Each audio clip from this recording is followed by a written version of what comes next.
আজকে রান্না করব মিষ্টি কুমড়ো সজনের ডাঁটা চিংড়ি মাছ দিয়ে।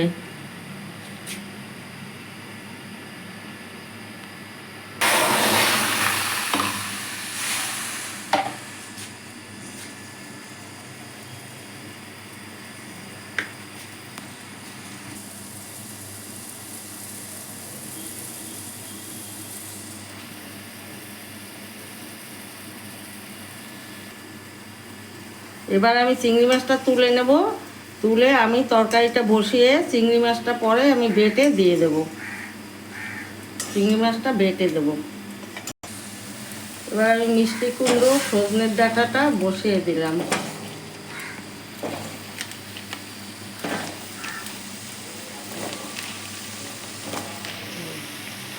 এবার বসিয়ে আমি এটাকে জল দিয়ে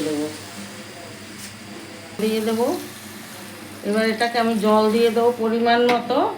তারপরে আমি এই হলুদ আর নুন কাঁচা লঙ্কা দিয়ে দেবো।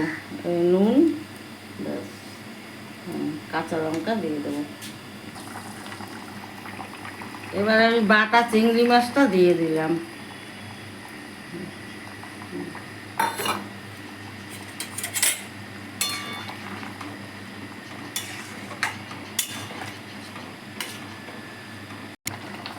এবার তরকারিটা আমি ফোড়ন দেব।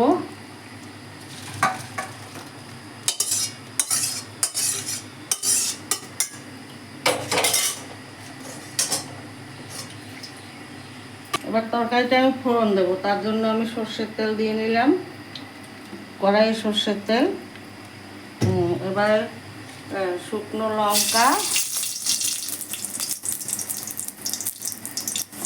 লঙ্কা দেবো আর সর্ষে ফোড়ন দেবো। আর সর্ষেটাকে আমি একটু চামচের পেছনটা থেকে ভেঙে নেব।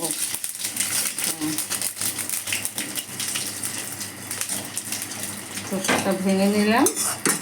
এবারে আমি তরকারিটা দিয়ে দেবো।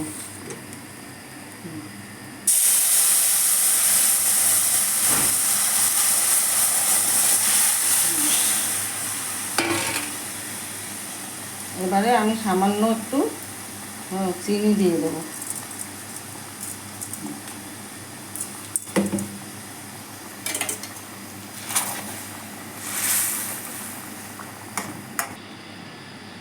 তৈরি হয়ে গেল আমার সজনের ডাঁটা মিষ্টি কুমড়ো চিংড়ি মাছের তরকারি।